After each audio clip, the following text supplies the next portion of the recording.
I can see you. Okay.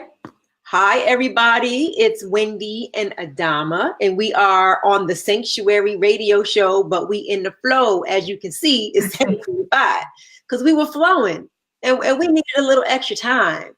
So we took the time. And so now we are here and we are ready and we are just about to share this with our pages.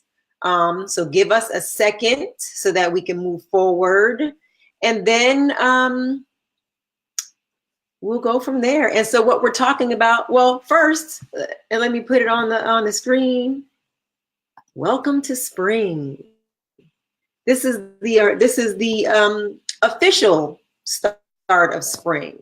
Yep. So it's the vernal equinox, spring. And so Adamaah and I were talking, and let me introduce Adamaah. So Adamaah this is her second time being on my show. She was on the regular radio show first, back talking about organic farming. And we did talk a little bit about the stars and how they affect crops and things. But Adamaah is, and I put, who is Adamaah? Okay. She is an ancient spirit, rediscovering freedom, regardless of the societal rules that are typically imposed on short Black women of a particular age, marital status, and socioeconomic class. Now, I wrote it just how she put it. She has traveled to over 20 countries across 5 continents, and she is an astrologer, an organic farmer, a village herbalist, and then she's also been initiated into the African traditional religion, ATR, and does workshops under the banner of Queen Afua's Sacred Woman Initiation. So Adamaah, welcome back. Thank you for your yes. Thank you. Thank you for inviting me. Thank you. Absolutely. So when I knew that the spring equinox was coming, I was like, I need to talk to Adamaah again, because I know that she has some good information for us to be able to harness the season, to really understand what it means, and how to move in it so that we're making the best of it. So let me just kind of go back and talk about, sort of like how I thought about this. So over the years, when you're younger, we've been celebrating New Year's Eve, and I've always gone to the New Year's Eve things or whatever. I'd be at the it used to be I was at the club counting it down. First, I was in my mom's living room. She had old bells and whistles. She would let us use a little plastic flutes. We'd had some cider in it or whatever. We always did the Dick Clark thing and countdown. Yeah, we did all that, right?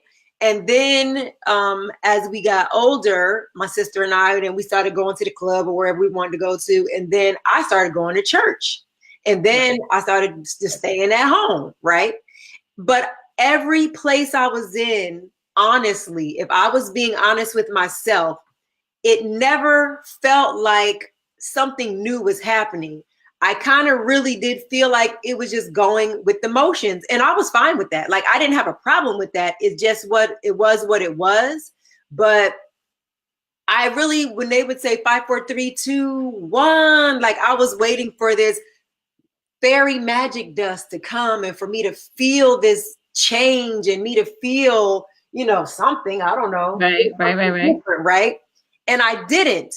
And I didn't really like get all into it. I was just like, I didn't. And then I would come up with this, I'm not going to eat this forever, or I'm going to go to the gym for the next something days. And then really by February, I was tapped out of whatever that was too. So it didn't feel new.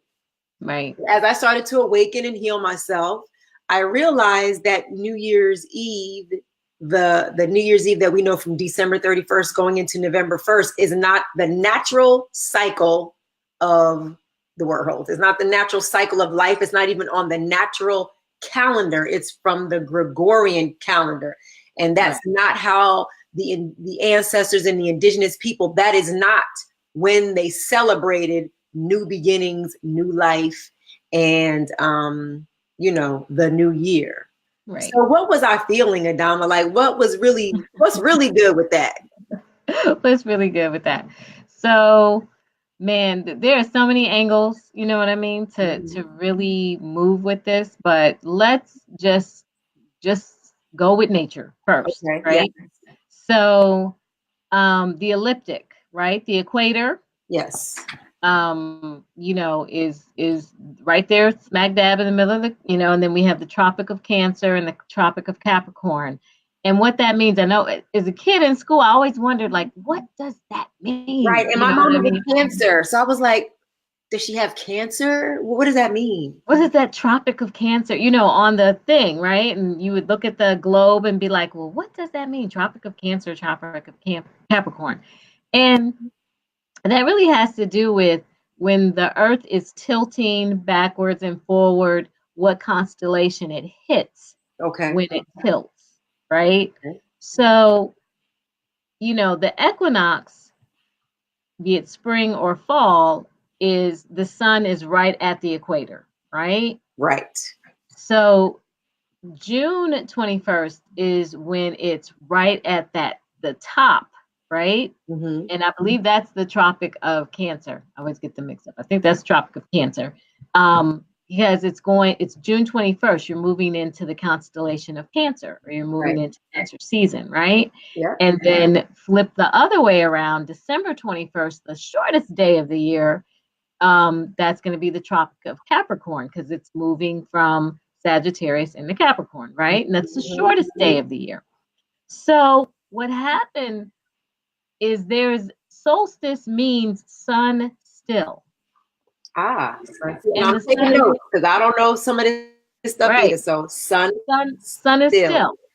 And that's what happens for like Okay. 3 days, So like 21st, 22nd, 23rd, on both sides, the sun seems to stand still in that you're not gaining a minute, you're not losing a minute of daylight, that kind of thing. Okay. And then, so for us, the sun is born December 25th because it starts gaining sunlight, right? Right. The sun is born.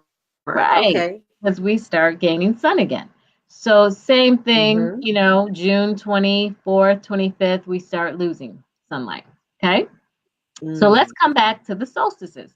Yes. So, from basically the fall equinox, um, you're going, it was equal, but then the sun is slipping down under, right? The Right. equinox. And so Right. it's getting colder for us, warmer on the southern part, right? So it's getting colder, we're getting less days. Da, da, da, da, da. So our shortest day, December 21st, right? Then we start gaining some daylight, but it's still winter. It's Right. still the deepest part, right? Right. So if we come to like the middle of winter, so the fixed constellations are that for a reason. Aquarius, the middle of February when you have Groundhog's Day, that is the fixed time of winter. That's like the heart. And if you've noticed, the first, second week of winter is when we have the icings, the shutdowns of the city, because that's like the height of winter. Right. Spring, May Day, May 1st, that first week of May, right? August, the dog days of summer, right? I'm just talking about the fixed observances, I'll say, that happen, Right. That because we don't want to scare people off, but our cultural observances that happen during the fixed, right? So with Aquarius, or in Aquarius, with Groundhog's Day, with the earth, the sap is coming back into the trees. Of course, we can't see anything. It's still winter out, but the sap is starting to come up from Mother Earth. That's why you prune in the fall. If you're going to cut branches, dead branches, you prune in the fall because the sap is going back down into the earth.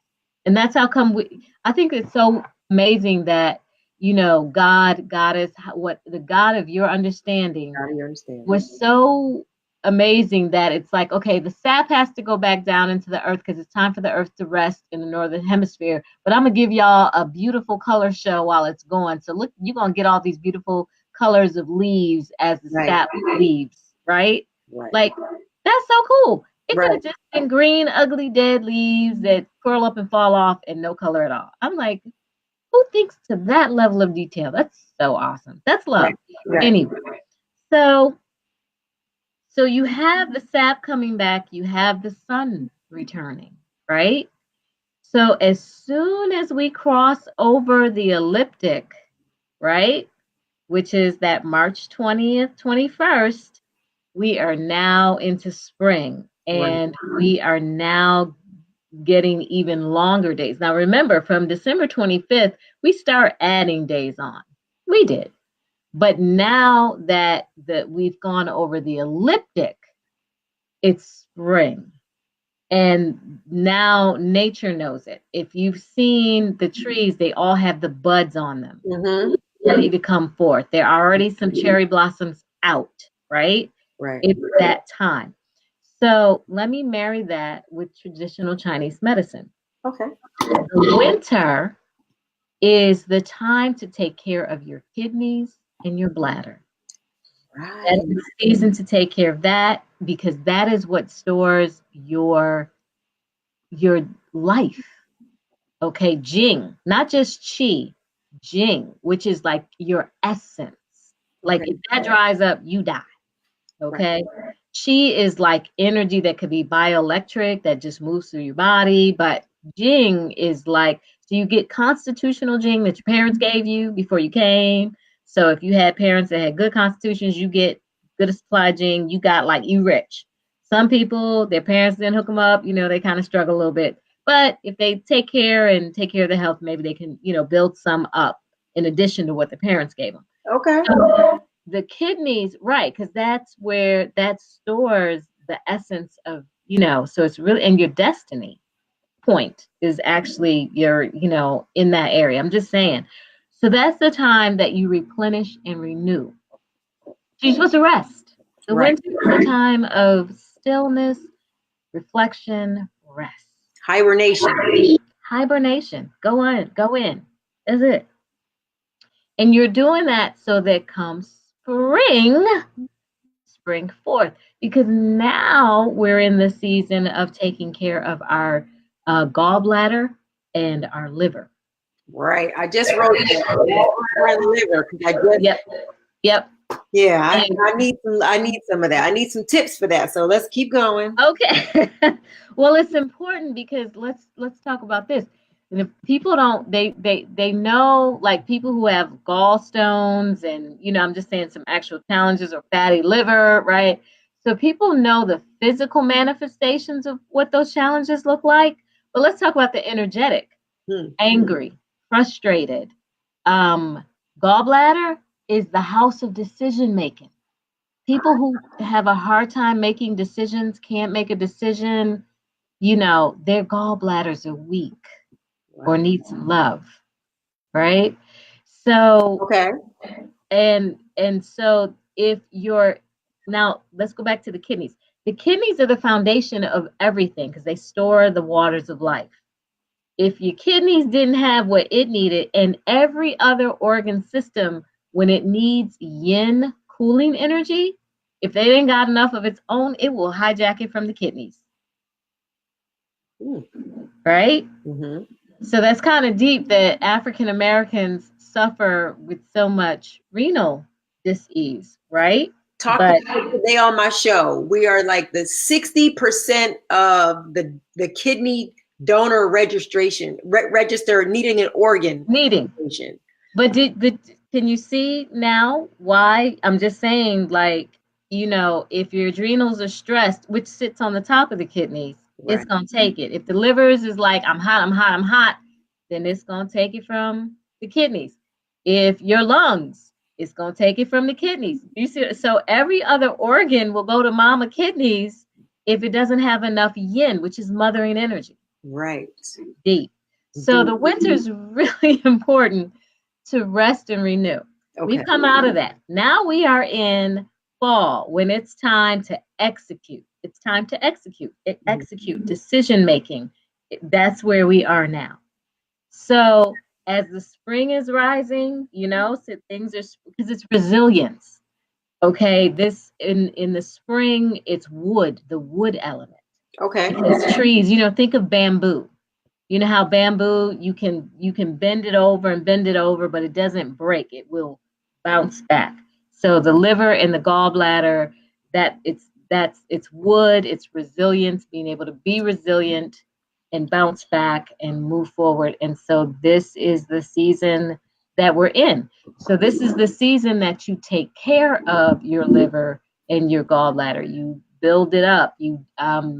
Because you're usually not as active in the winter. Right. Just like your house needs a good airing out, the windows open, dusting, spring cleaning, same thing with the body. So I don't know about your folks, but we had to take castor oil, like line up as little kids once a week. My mom did that, but I didn't have to do that. I think because she had to do it and she didn't like it, we didn't have to do it, but I heard the stories. Okay. But as a child, we didn't end up in the hospital either. We went back and forth to the doctors either. Right. So I'm just going there to say that, spring cleaning. And so spring cleaning in the house, spring cleaning in your body, right?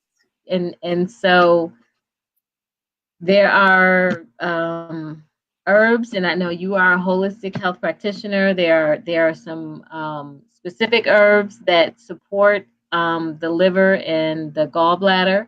Okay. You can speak to. I can talk about the general ones. Talk to them more about me, because what I do is I stays in my lane and I send my folks to the herbalists. Okay. But I know. Is dandelion one? Definitely. Okay, so that's what I sip on every day, because I feel like my liver, like I've got a test and it said that my liver needs some support. Okay, so let's talk about those two. We're just talking about those two, dandelion and Sherez wants to know what would be a few roots to invest in the season to replenish the body. Okay, so let me answer. I'm going to answer the first question and then answer your question, Sherez. So, as you were saying, dandelion root is one of the roots. Mm-hmm. Dandelion removes excess estrogen from your system. Yes. You didn't know that. So excess estrogen from dandelion will remove that. Dandelion is a diuretic, so it'll help you, if you're holding on to more water than you should be. Okay. So dandelion, which is usually dandelion root. I'm saying when you get the tea, it's just a really good tonic for your blood, for your liver, and it's more of a cleansing, right? Now, milk thistle is sort of the complement to that. Okay. Milk thistle will tonify your liver. So I remember I worked at this vitamin store, and there was it was a retail location, and a shop owner who smoked like a chimney. I mean, this person smokes 10 cigarettes, within their shift, but they swore by and took the milk thistle because they knew, and they took like pharmacist grade. Right. It literally will protect your liver from toxins. Like milk thistle is one of the herbs that people recovering from alcohol, it's good for them to be on, because it helps to tonify and rebuild the liver. Okay. Now, what is good at this point is to be able to do actual liver detox. And so Dr. Hulda Clark, she wrote the book. Hold on. I think I have it. Yeah. Can you see that? The Cure for All Cancers. The Cure for All Cancers. So she's a PhD ND. She has passed on, that's an old book, but in it she has a liver cleanse and a parasite cleanse. And let's talk about the parasites. Woo! Wow. So people will go get their dogs and cats dewormed or give them the deworming medicine. We're mammals. We're mammals. Mm-hmm. So, you know, just walking in the grass, you could pick up pinworms. Okay. She talks about in this book how eczema is from a parasite. She talks about how there's some common ailments that we deal with that are actually parasites. And so doing a parasite cleanse and in the spring is good as well. So parasite cleanse is going to be wormwood, green or black walnut hull. The green is better, and cloves. And they sell that as a tincture. Like you can buy the tincture of that and just do the tincture in the water. You know what I mean? Okay. But it's good to look up a cleanse because you can buy the tincture, but it's not telling you the whole protocol. You need Right. to. And my question would be like, if somebody's going to do this and then they get a big old worm coming out their butt, like what would they know to do? Like if I'm at the house, I'm gonna be like, Sydney, like what am I gonna do? Right. Yeah. No, well, listen. So here's a couple of things, right? If you got the squeamish ones, then they might want to like do this, but go get a colonic. Assisted, right. Right. They might want to go get a colonic. Okay. Um, Would a colonic help, like a few rounds of a colonic help do the same thing? You still got to do the herbs though. Okay. The herbs kill the parasite. The colonic is just going to help flush it out of your system versus, as you were saying, you may be wiping and then feeling things. I know. Look, we are going down such a rabbit hole, but look, people have been dealing with certain stuff that's been like their immune system that has been, you know, and they haven't been able for years and years and years to figure out like what it is. And it's been like low-grade parasites that they didn't even know were in their system. So it sounds gross, but just like you deworm your animals, you're an animal. Deworm yourself. Okay. And especially if you have pets. Right. Deworm yourself. Because, you know, if they're in the house, on the couch, in your bed, you got worms too. Yikes. So now what about the gallbladder? What can support the gallbladder? Wow. So the liver and the gallbladder, like in traditional Chinese medicine, you have paired organs that work together. Mm-hmm. So the liver and the gallbladder work together. The issue with the gallbladder and gallstones and all of that, you know, is the stones, as Dr. Hulda Clark, I love her book, she explains that, you know, this is gritty residue crap that's been in your liver that basically start kind of forming into a hardened piece of something and then basically got stuck in the bile duct. And that's how it's a gallstone, right? Mm-hmm. So again, how come we're trying to clean the liver, right? Now, what relaxes the bile ducts, which I didn't know is cool. So, hey, this is a good tip for people who have gallstones. Epsom salt. Oh. So I'm talking about taking it in. Like follow the label, because actually on Epsom salt, it says if you're taking it for laxative, it tells you like, you know, 1 tablespoon, how much water, follow that. But I'm saying Epsom salt relaxes the bile ducts, right? Okay. So stuff can kind of pass through. Gotcha. So, right. So as you're cleansing, you know, you want to poop and cleanse. Poop first, then cleanse. It's not, your body will not release the toxins if your colon is full, because it knows. It's like, no, you playing games. You trying to psych people out. It ain't got nowhere to go. So if I push it out of the cells and then it's just stuck there, then we got a problem. So you got to clean, you know, so as you're cleaning the colon, then you clean the liver and the gallbladder. Gotcha. Okay. So the liver and the gallbladder are the ones to give extra support to the organs, to give extra support to during this spring. So during this cycle, this is the natural thing to do. It is. So during this cycle. And then we have some tips here. So let's move forward and let's talk about more things that that we're used to experiencing, and then even maybe highlight 1 or 2 things that culture does that comes from something else, but now culture has made popular during this time so that we can kind of give it a new lens. Well, you know how the goddess I'm gonna say her name wrong. Estera or Oestera or something like that. Asterisk. Okay. I know I'm saying it wrong. Asterisk. It's very close to that. I might have to go look it up and come back. But she was in charge of fertility. Okay. Right. And worshipped, and especially, so her rites were during the spring. And so that's where you get the Easter money. Right. Yeah, I wanted to go there. I wanted to go there. That's where you get the Easter bunny, right? And Easter. So it's like, well, okay. So that's how that spring happened. As a matter of fact, well, okay. You know how sometimes we like how you go, this is a squirrel moment. But if you noticed, I was like, oh, so this is interesting to know that Jesus must have been a spring baby. And the reason I say that is, if you remember, after he was born, they had to make their way back because the census was going on. Right.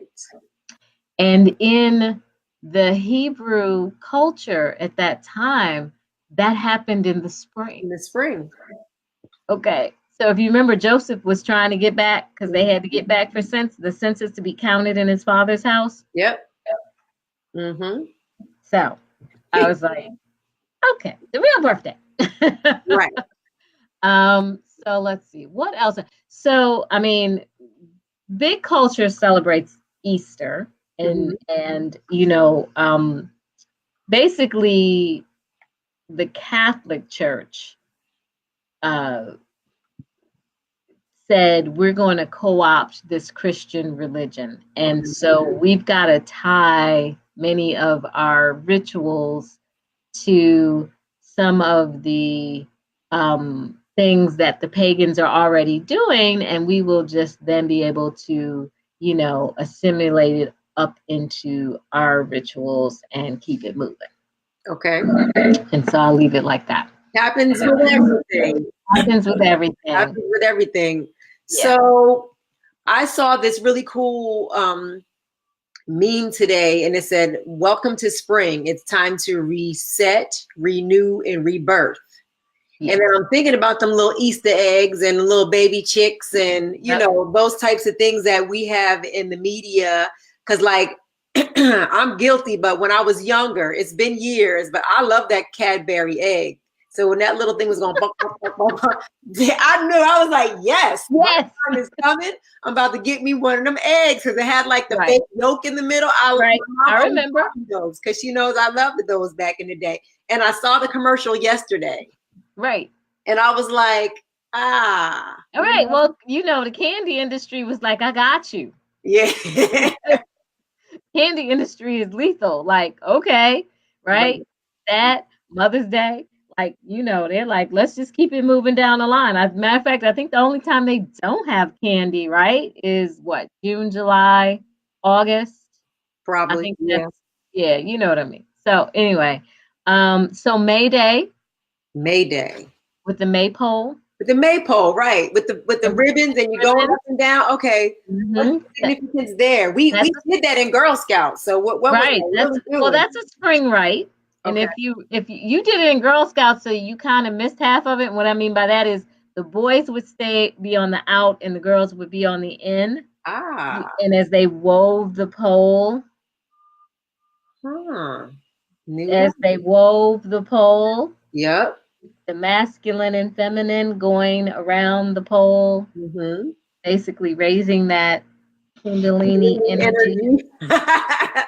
Oh my goodness. Mm-hmm. Wow. That's what I'm saying. Look, stuff be hidden in plain sight. And you're like hidden in plain sight. Like you didn't know that's what was going on there. Now let's go deeper because I know you have comedic underpinnings because you took the trip with Tony, and you know what's up. Right. So for those who don't know what she's talking about, so I used to be a big follower, and I stopped that shit.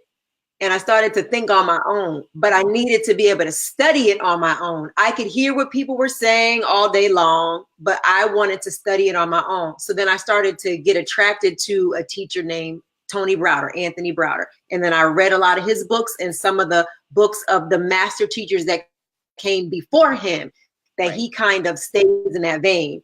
And after I did that, I was so inspired. I went to Kemet, which is known as Egypt, but Kemet, the land of the blacks, because I needed to see the stuff that was written down from my own eyes. Like I needed to see it from my own self. Yes. So that's kind of what she's talking about. Yes. With the Kemetic, Definitely. And I had the same opportunity to travel to Kemet and go into the temples, and I made it to the temple of Dendara, that had the original, astrological constellation. Saw it with my own eyes. You know what I mean? Exactly. So anyway, the reason I bring that up is, so I've heard in circles, different, like here and there, that the president must always be in the White House on March 21st. Must always be in the White House on March 21st. That's interesting.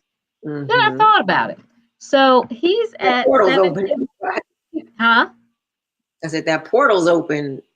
That's one of the reasons. Okay, so if you notice, like he 1600 Pennsylvania Avenue sits right at the foot of 16th Street, right? And then you've got nothing but churches going all the way up that line. Right. It's like the Avenue of Light, or what is it called? They call it something. Yep. And because, I don't know if it still happens, but the ringing of the bells, all the churches calling people to temple and everything, so got all this energy vibrating down that, right? But on the 21st, remember the ecliptic, because Benjamin Banneker, right, who it was him surveyed, right, and he surveyed the constellations, right? So what people don't know is that his father or grandfather was actually a Dogon. He was from the Dogon tribe. Okay. Right. So he knew, Right. And so what happens is when the sun rises on the equinox, it comes right over like Congress, right? It comes right over Congress, and then it stations, of course, over the obelisk, which is in the middle of Washington, D.C., right? Like literally, DC is 10 by 10 by 10. And before they seeded it to Virginia, 10 was there too. So it was a perfect diamond, 10 by 10 by 10 by 10, right?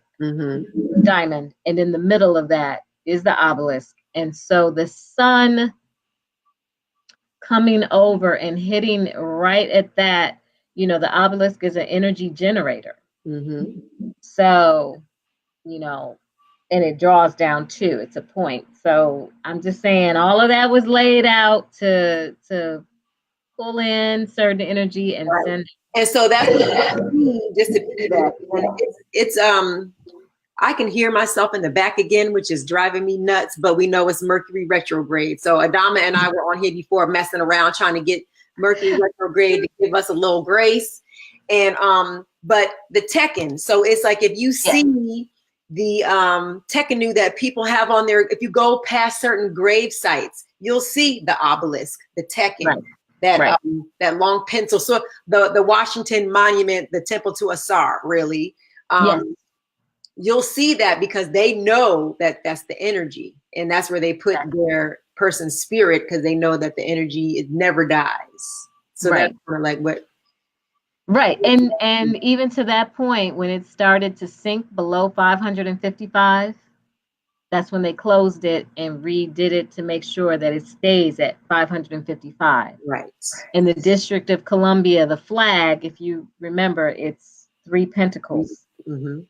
Right. I'm saying, like, listen, they real clear with their dominion. I'll put it like that. It's really interesting because a lot of people have a lot to say about this time.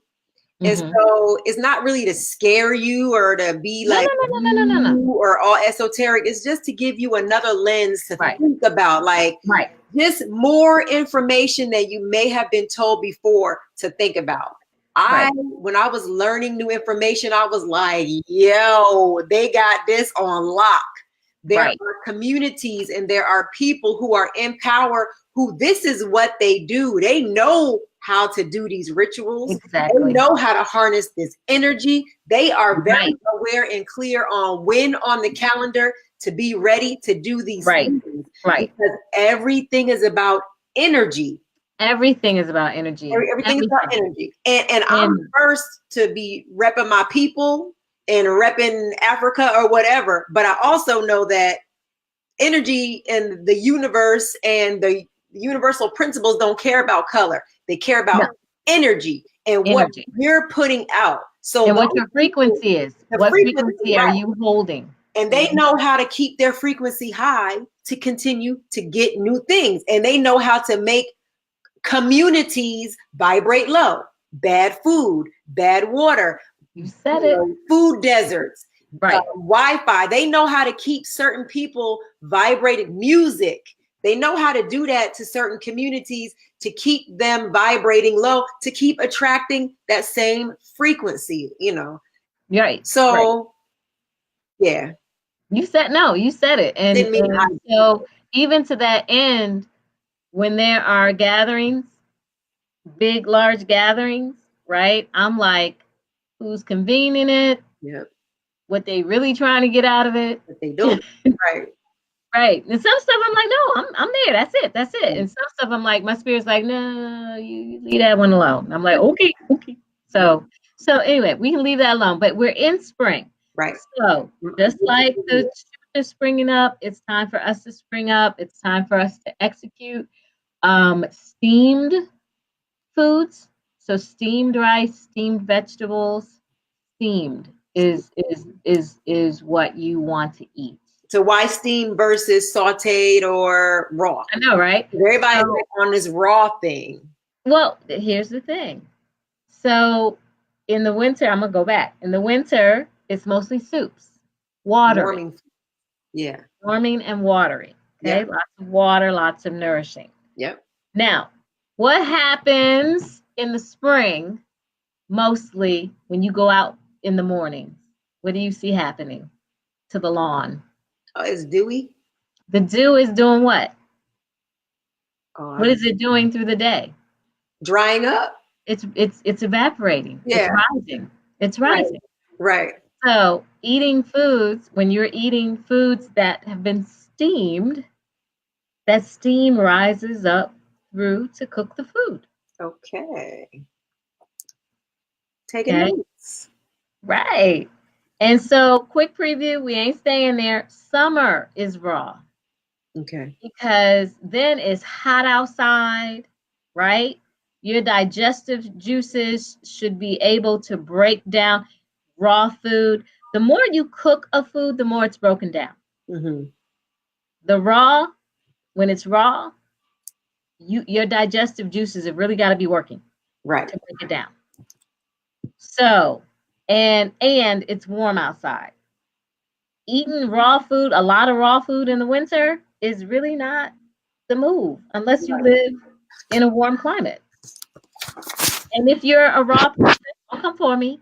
Look, don't come for me. If you're a raw person, then I'm assuming you are taking the appropriate protocols of wearing very, very warm clothes, layering, not opening yourself up to the elements if you are eating raw in the winter. So that's why you can't put everybody on raw. Well, that's what I wanted to say. I wanted to put a pin there and talk about bio-individuality. Yes. Because everybody's body is different. Yes. And there's the thing called epigenetics, and it's based on what was going on in our mother's wombs when we were in her belly, right? Right. So if she was anxious, that's something you feel in the belly. That inhibits digestion. Mm-hmm. So you should not be eating raw all the time. You have had that experience, and you might not know what she was feeling, but your body will tell you. So I can attest to me being like eating a lot of raw, but I always was looking like I was pregnant.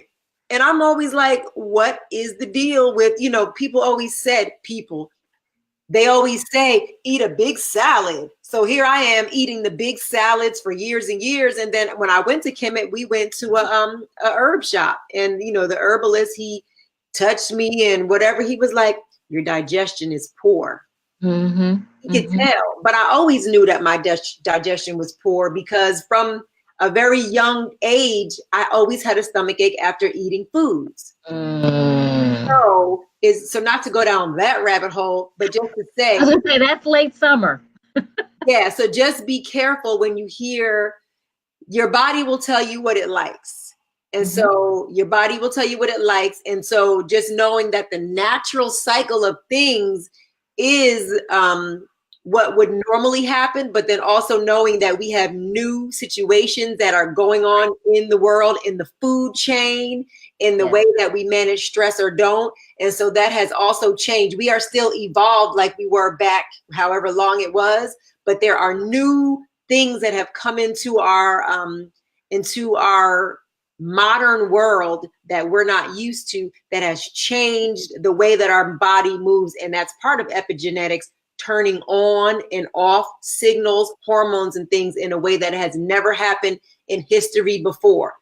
Food and like 5G and Wi-Fi and bad water and look, we can have a whole that's a whole other session that we can have. You and I can just talk about this whole 5G situation. Right. Like, and we will. I have some people that are going to come on and talk about that. But just know that even though we're still on, we want to stay with nature as much as we can.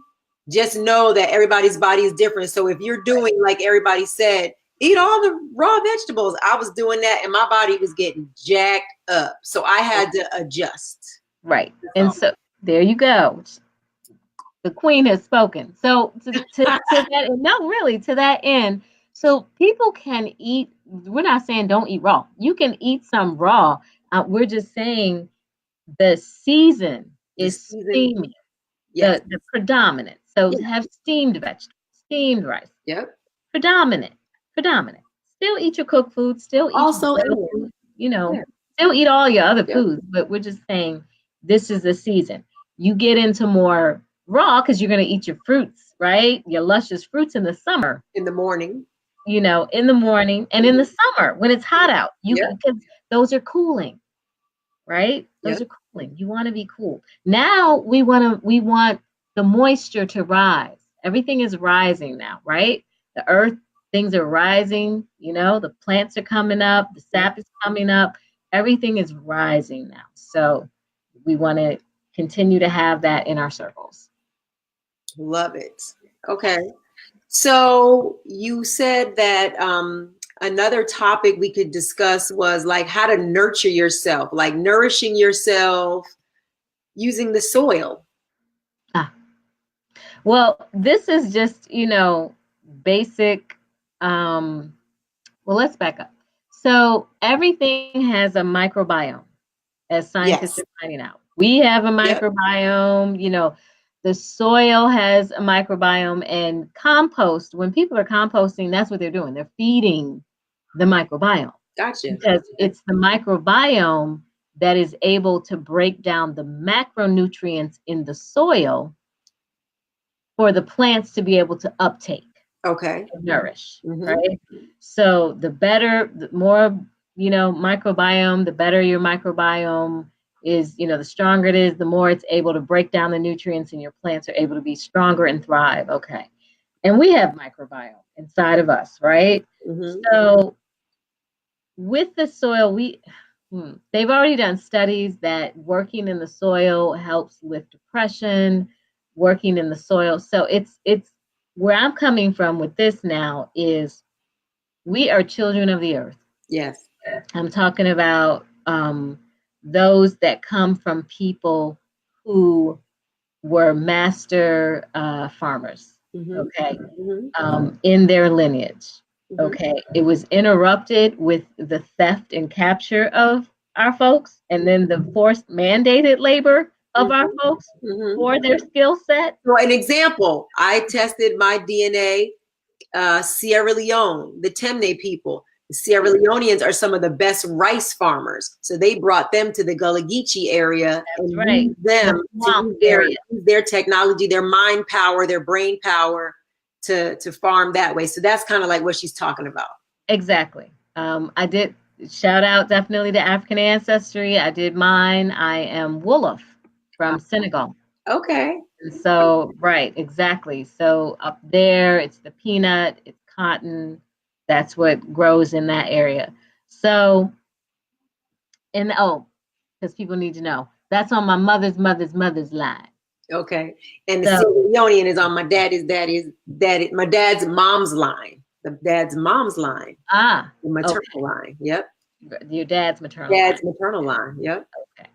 So, sharing that to say, when you, I'm saying repot your plants this spring. Or go ahead and, turn over some soil to start a little garden bed, or go volunteer in your neighborhood community garden. Put your hands in the soil this spring, because that's going to feed your spirit as well. Connecting to the earth. Because when you connect, like literally put your hands into the earth and feel the coolness of it and smell the earth, that actually is very grounding for you.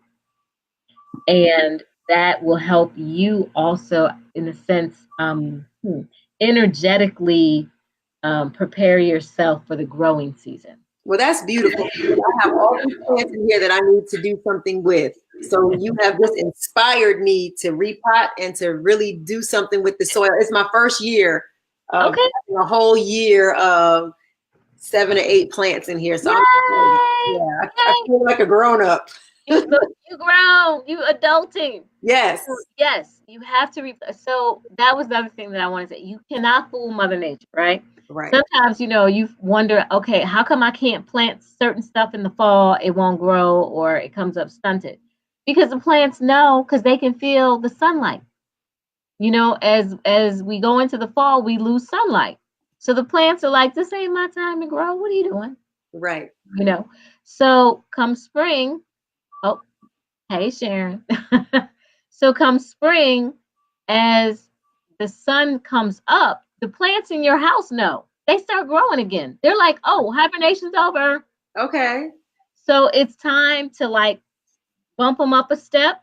Like, you don't take plants from like a little small container to like a big, huge, because they get lost. They're like, So like a few inches out. Yeah, that's it. You bump them up. You bump them up.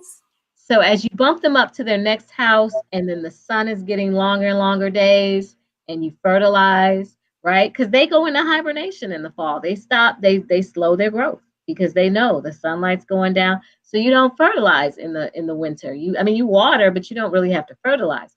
Now, here we are, it's spring, repot, give them some fertilizer, and watch them do their thing.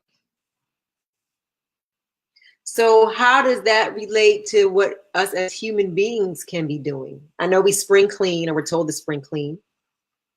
So that really is it for us. Yeah. Get stuff out your closet. It's clean your house. Marie Kondo. Those who've already, watched the Netflix. I watched her for the first time on Saturday, just one episode. I was like, okay, all right, I gotta catch up some more on her. I'm going to tell you right now, it's worth it to read the book or listen to the audio book, because the series is good, but it does not go to the depth that she is. So she's a Shinto priest.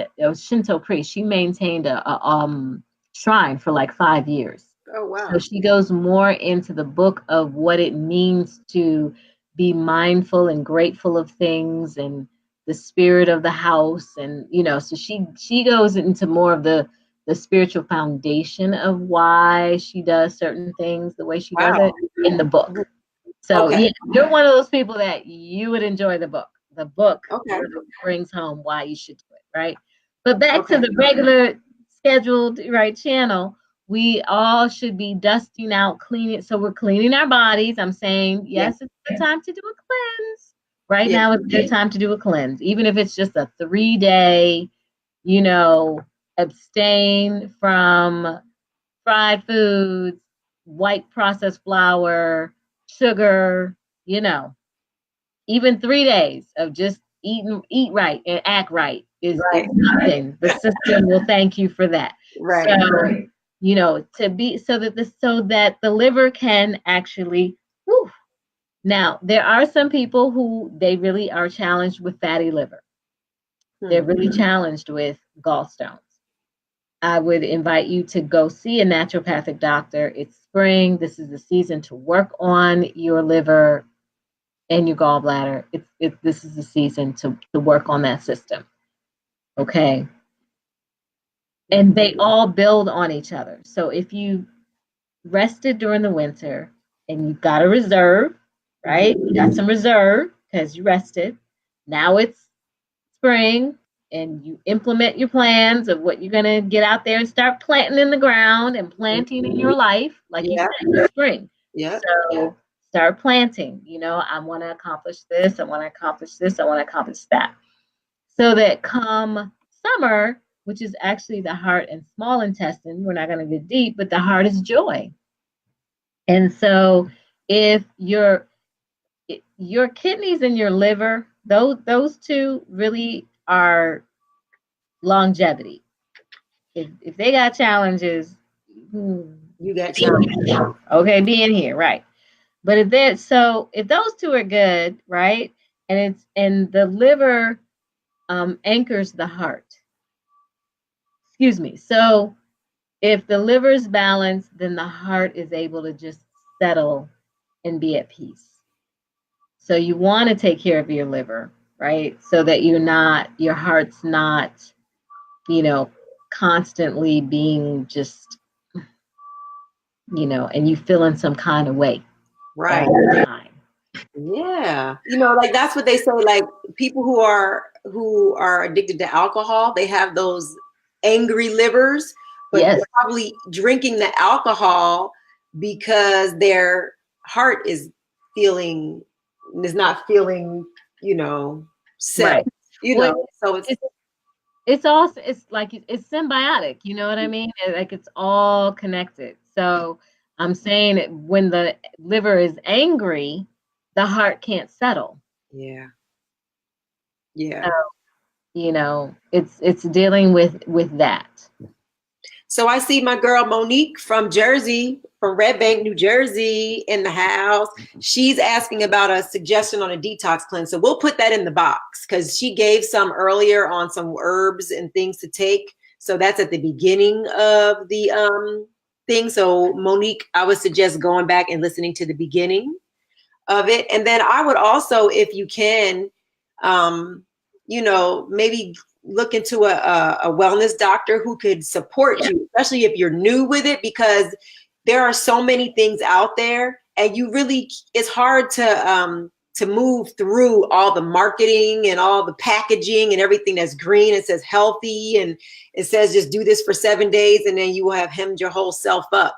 So it would not be a bad thing for you to get somebody who's like an integrative doctor or herbalist or something that's in your area to help support you on your first steps of doing it. And then maybe once you do it a few times, then you'll be able to do things on your own.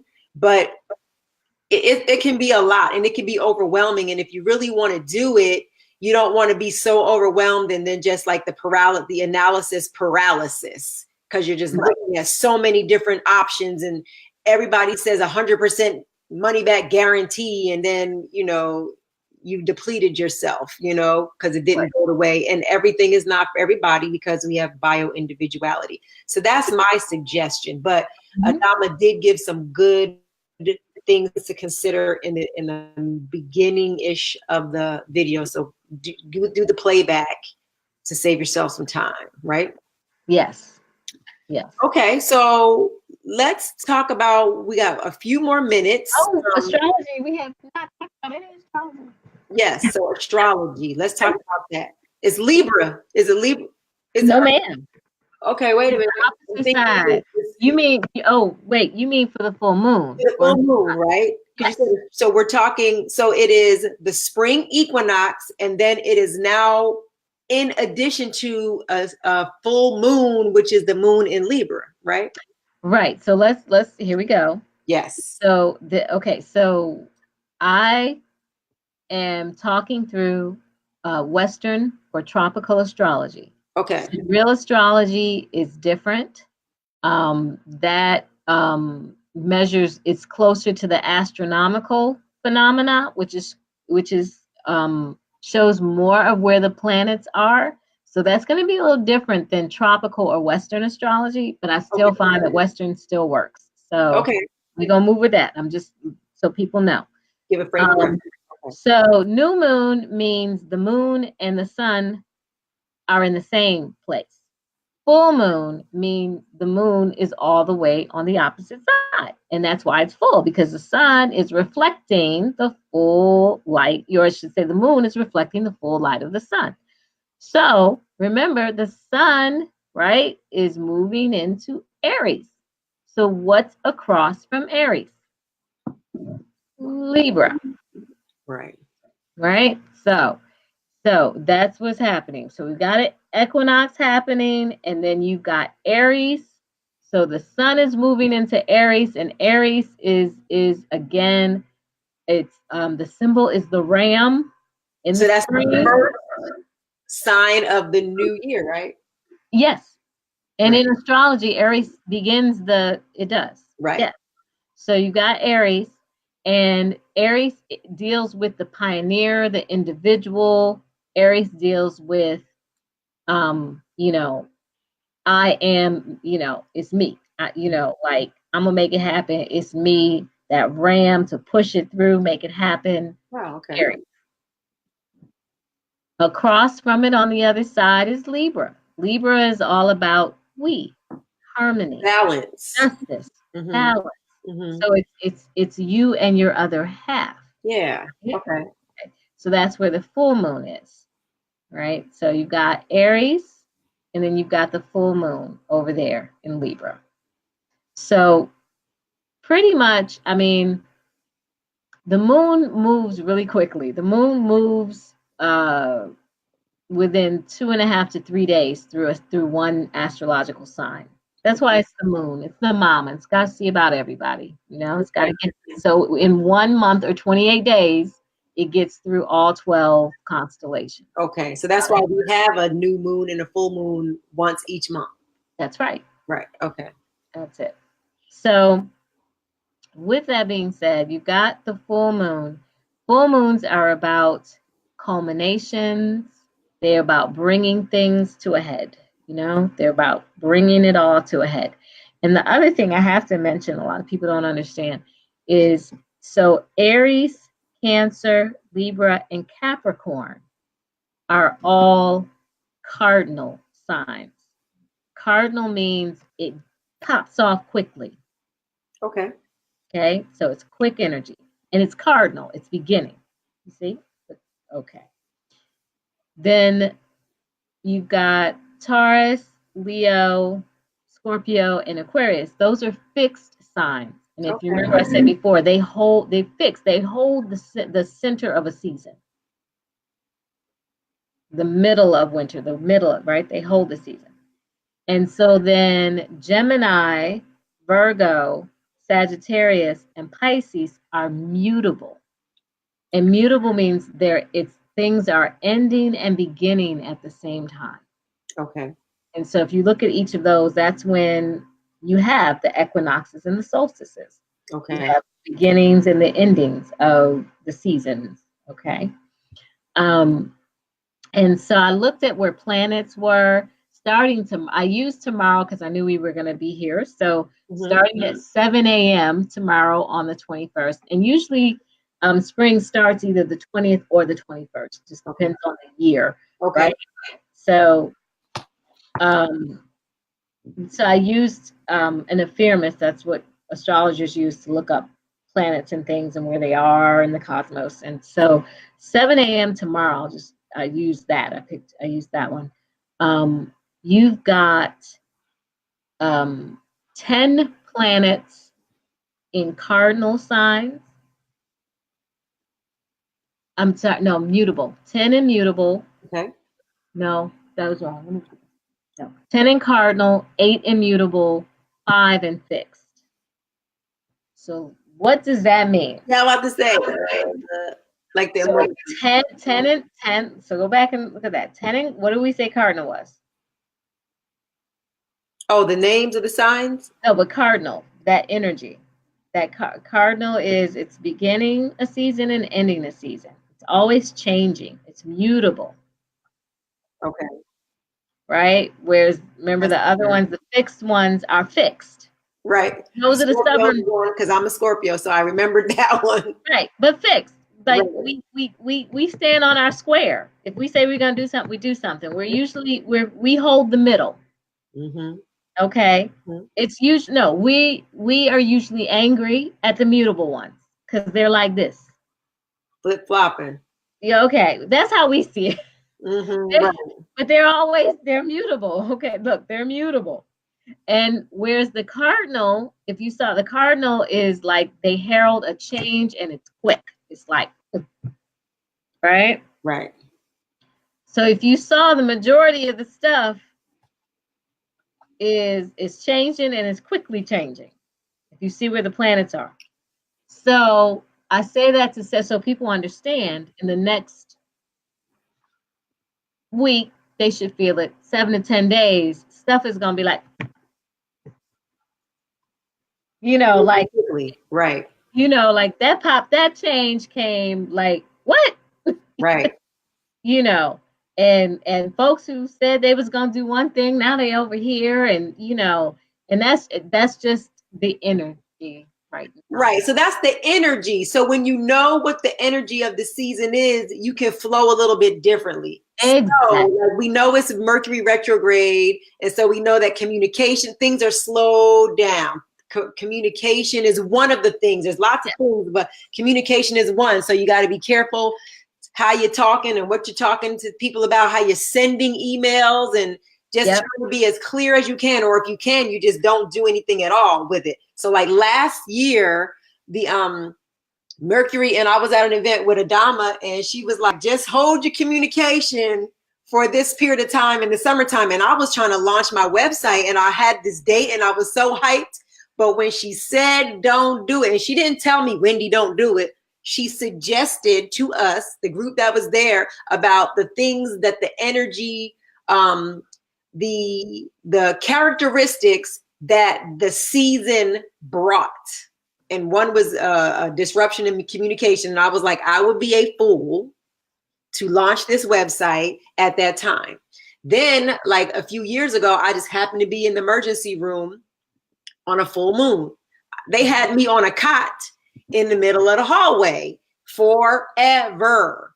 And so the lady says, it's a full moon tonight. That's the largest, that's when the most amount of people come to the emergency room or go to get arrested or whatever, because the energy just has people doing things in a different way. Let's talk about that. So the moon pulls the tides.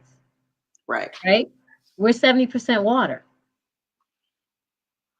Mm-hmm. So when the moon is full, it's pulling water, okay, in us. And that's where that term lunatic comes from. Yeah, lunatic. That's where that comes from. You got a tick from the moon. So, yeah. When you know it, so that's why we're kind of explaining it to you, so that you won't think you're crazy or think somebody's out to get you because something happened. It could just really be, this is the season. So I was talking to my line sisters this morning about the energy and the full moon energy. And my line sister said, no wonder these kids in here acting crazy. And she was just like, at least now I understand why. Exactly. So that you don't side eye them as hard with both eyes. You can just do one, because you're like, okay, I understand a little bit. It's not their fault. You know what I'm saying? So yeah, that's why we're trying to break it down and give you a reference for it, because when you know, then you can navigate it better. That's it. So, yeah, just wanted to give people a preview. Okay. So so you're an astrologer. Do you do charts? Like I've seen some people are afraid of charts. They were told it's the devil, right? I grew up in the church too. I know. Okay. So, it's just one of those things where it's nature and it's just how you look at it, you could use it in the way that nature intended it. And nature didn't even intend it any way. Nature just was nature, just being itself. And then people took what was going on in nature and created all of these different things, rituals and mythologies and things around what was just happening. And some of it took people away from the natural cycle. So we really kind of are away from the natural cycle, especially in the West. Yes. We are far removed from it. And even though our innate intuition and instinct and things kind of lead us and draw us a certain way, we kind of push back because we're afraid of what people think, or we're afraid of repercussions, or that somebody's going to strike us down. I mean, there's all different types of things that we think, but some of this is just the natural cycle of how nature intended it to be. And so if you just flow, like that's why I call this in the flow, we just going with the flow. If you allow yourself to learn and then to just go with the flow, you will find yourself faring so much better. And this is me from experience. Just not being so restrictive, just trusting the things that I hear and trusting how I'm feeling about certain things. And once I started to do that, I started to attract more people who kind of could give me information. So like Adamaah, she shared things in group sessions that I've taken a lot of, I've gotten a lot of good information, which is why I have her here. But it has allowed me to look at things with a new lens and with a new lens and a different lens. And then I can take the information or not. Totally. It's just having another frame of reference, so that sometimes I can be like, yo, that totally makes sense. Because like that whole maypole with that Kundalini energy, I'd never even heard of that before, but I know the Kundalini energy and I know that little maypole.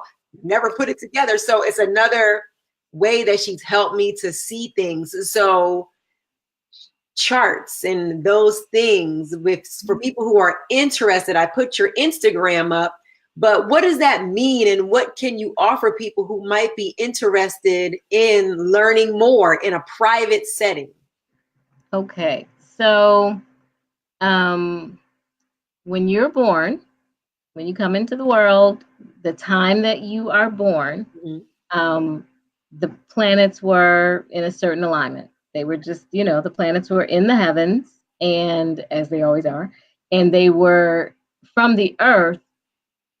The energy was sort of like beaming through a certain constellation of stars. Right. So that's what that is. It's and we feel the energy from other planets. Like because the moon is a satellite and it's closest to us, and it pulls the water from all the oceans, lakes, and streams, right? Mm-hmm. That's one way we feel that planet close up. When the sun has those sunbursts, it disrupts the radio waves and everything. So the energy of other planets affect us on planet Earth.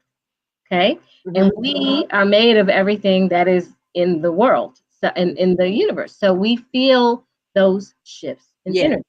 Right. So over thousands and thousands of years, you've had women and men, mostly men in public. I'm sure there have been some women in private that were also astrologers, but we just patriarchy. We get it. Patriarchy. Mm-hmm. So anyway, with that being said, they studied the movement of the stars and the different patterns that emerged from that. So it literally is looking at where the planets are in conjunction to each other, and by mathematical degree, that lets an astrologer know what energy a person is working with. Okay. What energy can show up. So when we say energy, if you have two planets that are challenging each other, right? So I'm going to pick, I'll pick Mercury, which is communication, and Mars, which is like aggression and force. Okay. They could be having a bad aspect that day. So mathematically, they are in a challenging aspect to each other, right? For some people, that's like, a husband and wife, had a little tiff in the morning before they left out on the way to work, right? Right. Right. That's energy. All the way to somebody cut somebody off in traffic, that person got out and had a gun, and it ended up being, somebody shot dead. Mm-hmm. Right? Same energy in a sense, but the way that it expanded or contracted or played out is vastly different depending on where people are and what's going on in their life and, how things are flowing. I'll just put it like that. Right. So the thing with astrology is if you're able to have an astrologer look at your birth chart, they can tell you some of the main energies that show up in your chart, some of the things, we'll just say programming that you were loaded with that comes easy and natural that you should capitalize on, and certain challenges that might show up as far as energy and ways to kind of like curb that or, know that it's coming and gird your loins. So, Right. Right. But again, knowing is half the battle. If you know you about to go into like, a storm, it's very different than you just like la la la la la, and all of a sudden all these hail rocks start coming at you, and so that's the assistance that an astrologer can get to Right. just say what you came with, how to work with it as best as possible. And, there's so many levels to astrology. I mean, that's natal astrology, right? Mm-hmm. There's synastry with couples, where they look at both charts and say if it's a good marriage and what the marriage might, have challenges with. I don't do synastry, but I do know some astrologers that do. So I feel no problems referring people on to like other astrologers. There's corporate astrology, there's medical astrology. There are at least 50 different like strands of astrology. I want to note two things. I have a question and I just want to make a comment. So being an adoptee, I never had my original birth certificate until October, maybe 2017, I think was the first time I ever saw it. So I remember coming to some sessions when we would do Black Magic Woman with Rissacat, and you guys were always giving readings and stuff. And I'd be like, oh no, when I'm born, right? So I finally applied to New Jersey and got my original birth certificate because it only, for people who were adopted, you only could get it after January 2017. They released the record. So I was like, woo, I got it. And it said that my moon was Virgo. And I my son is a Scorpio. And so I've always moved in that energy, and this is natural, like I feel it. But when I saw the characteristics for Virgo, it totally makes sense. It totally makes sense. And so my big sister, my biological sister, big sister Lily Almighty, she says she never knew there were so many types of astrology. Yes. There are. So it has helped me to be able to look at this, to look at the characteristics of this, and then the rising is Cancer. And there's probably a whole bunch of other stuff. I'm going to have to come sit down with Adamaah for real these days and just get it all mapped out. But it just gave me some guidance. Now, I'm not saying I'm white knuckling anything. What I'm saying is I have a new frame of reference to look through, take it or not. But I know that when one of the astrologers said something about in December, January, that I was going to get some Monet, no lie, I got a check for $3,200 out of nowhere. And I knew it was coming because it said it was going to come. And I did not like, oh my God, this money's got to come. I did not like stress it, because then again, we're talking about going with the flow. Right. Just let it be what it's going to be. And I am learning to not like try to run shit so much. Like I'm a production person, so I'm used to like when, where, why, how come, how long. Right. So I'm learning to go with the flow, and I'm learning to just let things unfold as they may. And when that check came in the mail, I was cracking up because I'd kind of forgotten about it. Okay. But it was exactly what I needed for whatever I was doing at that time. That's you in the flow. Huh? You in the flow. Yeah. And the way that I got it and where it came from, I was like, like they had to give me my money. Hadn't even thought about it anymore. So that's just one of the things. So now the question I have is, what is this? Is this real or not? About how most of the presidents are Leos, and the presidents, how they flow, like President Obama and other people. What does that have to do with anything, if anything? Okay, well, no, President Obama, Leo, George Clinton. George Clinton. Could you imagine? Bill Clinton, excuse me. Leo. So yeah, most of the presidents have been Leos, and Leo rules executive ability. Okay. Oh. So, and then politics, all of politics is theater.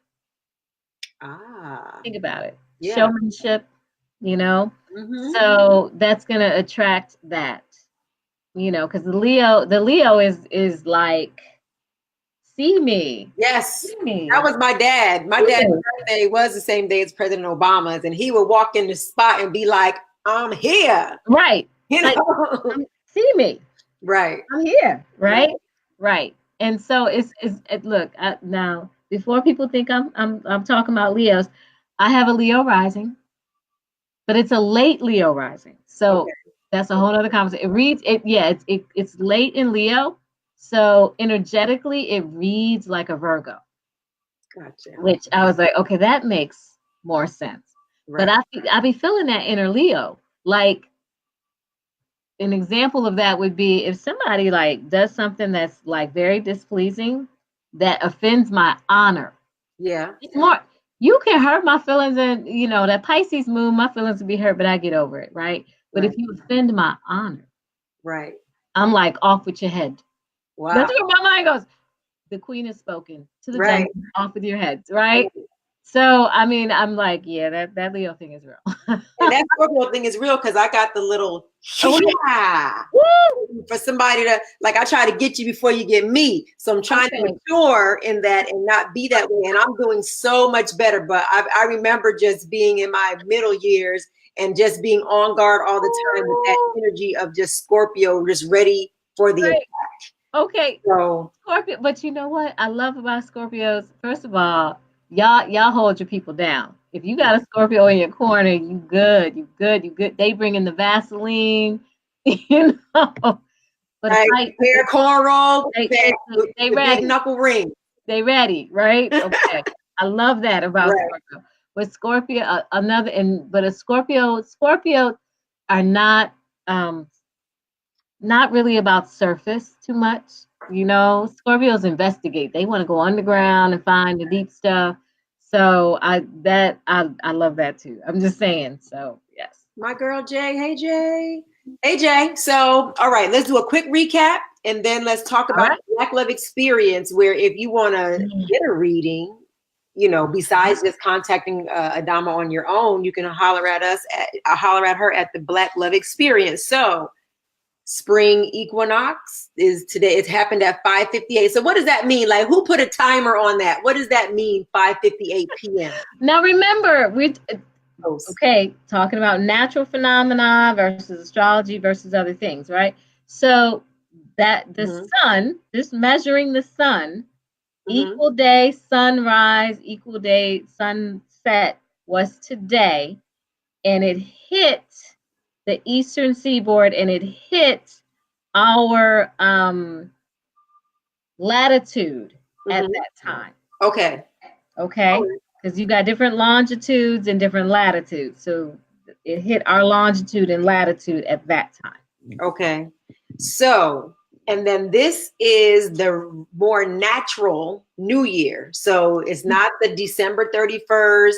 You feeling like you at the watching the Dick Clark special, and then you flipping back to BET because you don't really know any of the people on any of those stations, but you just waiting for the 5, 4, 3, 2, 1, and then right. nothing. And it's fun to do. I mean, don't get me wrong. I mean, it's fun to play along, but after that's over, then it's like, okay, now we can rest. Right.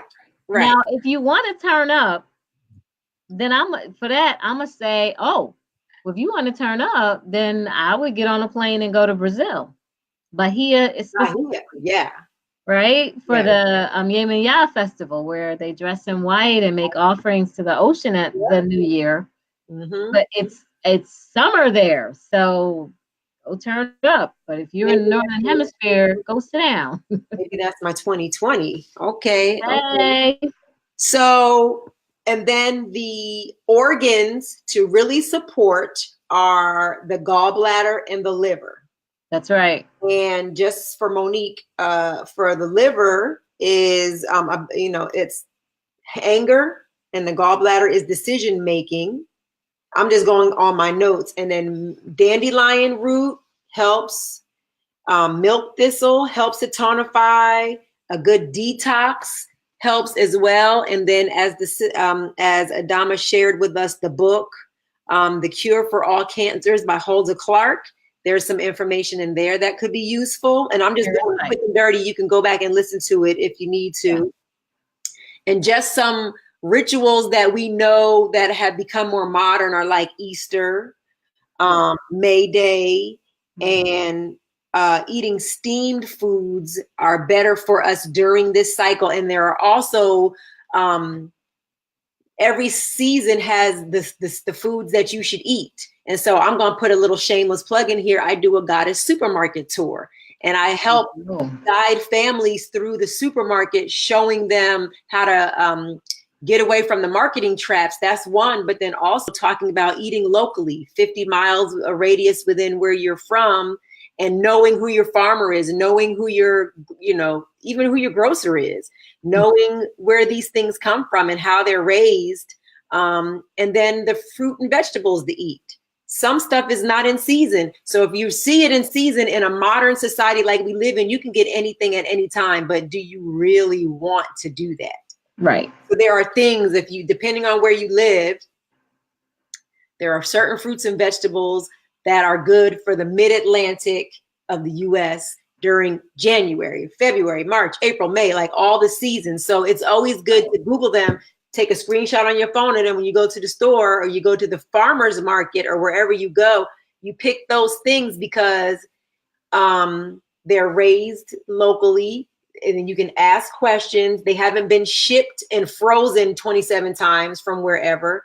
And you can ask about pesticides and how they're raised. And there's questions you can ask because you're allowed to, because you're the person who buys them. You're the citizen now. If you ever hear on the news, they always call you a consumer, but we're citizens. And even though we consume a lot, we're still able to ask any questions that we want to ask when we're putting our hard-earned money down on the table. So that's it. Plug. So go to my website, goddess-awaken.com, and let me take you and your family on a supermarket tour, because that's a good thing to do for spring cleaning. Yes. And I also can trick out your pantry and your refrigerator, but that's another thing. And then knowing that bio-individuality, everybody's body's different. So be sure that you know that your body style, what was happening with you in your mom's womb, how she was feeling, because that will definitely tell you what kind of foods you should and should not be eating. That's new science. It's epigenetics. But it's new to us. But it's definitely saying that 20% of the things that happen to you are genetics, and the other 80% you have control over with your diet, how you manage stress, how you eat, what you drink, and all those things. Another thing is repot your plants if you have any, to just a few inches bigger, right? Just Yep. give them another little bump out so that they can stretch out a little bit, because now is the Just time, the natural cycle of growing as humans and as animals and as plants. All the little baby birds you're going to see, the little baby squirrels, the little ducks walking across with their mamas. Now you're going to start seeing more of that as we move through the season, right? Yep. And then this is also the new moon, the full moon, which is in Libra, and she just Adamaah explained that. And so we just got lots of great information. So if you have one takeaway before we go to how people can find you one last time, what would you say? Well, I would say it's spring, time to do spring cleanings. Clean your house, clean your car, clean your body, inside and out. Clean your friends list, clean your Gmail account. It's just clean. It's just time to clean. And that's what I would say about that. And come see me this Saturday. Now, I love that you said clean your email list and your friends list, because nobody would even think that. But if you have so much clutter going on, hey, Jordan Powell, that's my spesh. Hey, girl, thanks for joining. So, yeah, those things that are just causing you a little bit of static and a little bit of, clean that out. Right. Because all the clutter brings an energy to you that you don't want either. So that's just something. It keeps some blessings at bay. Right. And then when you let go of things, you can get new things. So if you let go of those old pants that don't fit anyway, then if you let them go, them new joints will come in. It's true. And they're going to fit better. It's true. So, yeah. Well, thank you, Jordan. She said this has been great. So the Black Love Experience this Saturday at the Arc in DC, 7 p.m. Tell us what you'll be doing, Miss Adamaah. So listen, y'all. You love that? Listen, y'all. My life has me real busy. I love astrology, and I am affirming that the shift will happen, that I will take care of what I need to while I'm blessed with this corporate job. And once all of that has been taken care of, I will have enough time to transition as I need to out of that into doing the things that I love full time, which is, organic, so farming and being able to do astrology. Until then, though, my mental real estate is taken up a lot by my job. So I really don't do individual readings for people. Very rare. I'm just very rare, that I have the time, that I have the capacity or the time.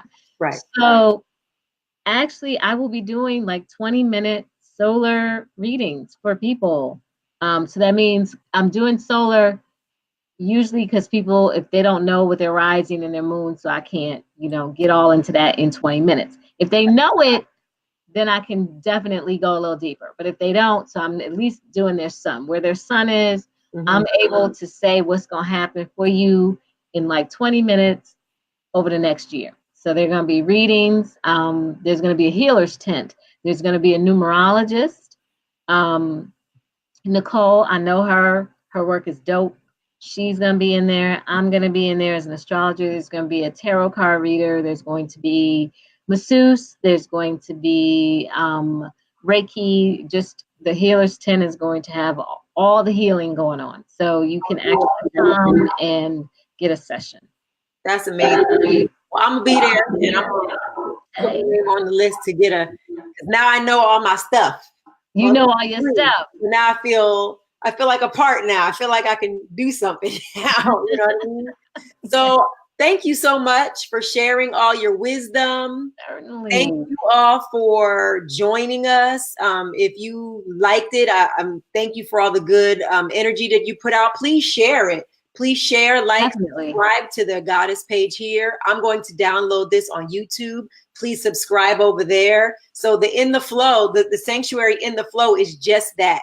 Like, I like to be able to go as long or as short as we want, talk about whatever we want, and just make it real easy breezy. So I appreciate your patience, and I appreciate you, Adamaah, for getting in there, and we kind of worked out the tweaks in the beginning, but we got it to work. Great energy as always. I'm so honored to have you to be able to support me on this, your second time on my show. So thank you so much.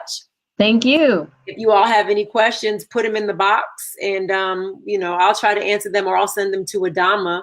But otherwise, come to the Black Love Experience on Saturday at the DC Arc. Is that in Southeast? Yes, Southeast. Mississippi Avenue. 7 p.m. so that you can just bask in all of what the Black Love Experience has to offer, which is a lot. It's a lot. Yeah, it's a lot. So again, enjoy the spring, get your detox on, get your cleaning around the house on, and maybe we'll come back around the summer solstice, June 21st. Okay. Have a good night, everybody. Bye-bye.